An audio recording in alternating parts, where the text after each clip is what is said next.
19-year-old from New Jersey is very fortunate to be alive today. He was on a field last night when a bolt of lightning struck. Now, he didn't suffer a direct hit, but he did get knocked out, and now he's talking about what happened. Eyewitness News reporter Mike Marza is in Chatham in Morris County with more. Mike? Diana, pretty incredible. In fact, this 19-year-old is a junior hockey player up in Boston. He was here visiting his parents, decided to do some exercising here on this field last night. And moments after he made that decision, the weather started to take a turn.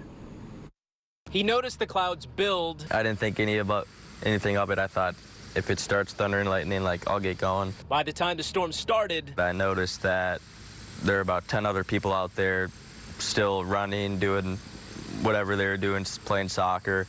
So that, yeah, I should be fine.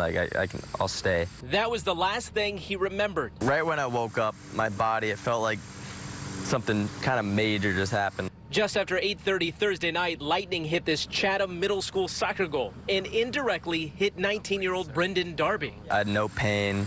I was a little numb, a little tingly.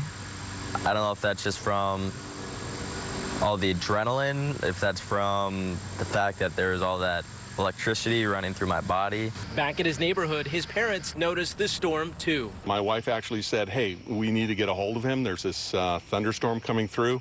Don't want him to get hit by lightning. He woke up around 2 minutes later, rain hitting his face, and then ran for help. He was just coming down the street, and he was just like, oh, I think I was struck. I was struck. I just woke up, and I was like, oh, my God, let's get him in the house. EMS showed up. They did some checked my vitals, my pulse. Then the medic showed up. Incredibly, all the tests revealed BRENDEN received no injuries. Just one heck of a story of survival. I don't know, it's still like today, I'm still a little pinching myself that I got hit by the lightning. And some of his teammates joking with him today because he's okay, asking him, does he have any special powers now that he was struck by lightning? Also, we should mention, when we last left him today, he was on his way to physical therapy. No, not for any injuries, again, resulting from this lightning strike, but an old hockey injury.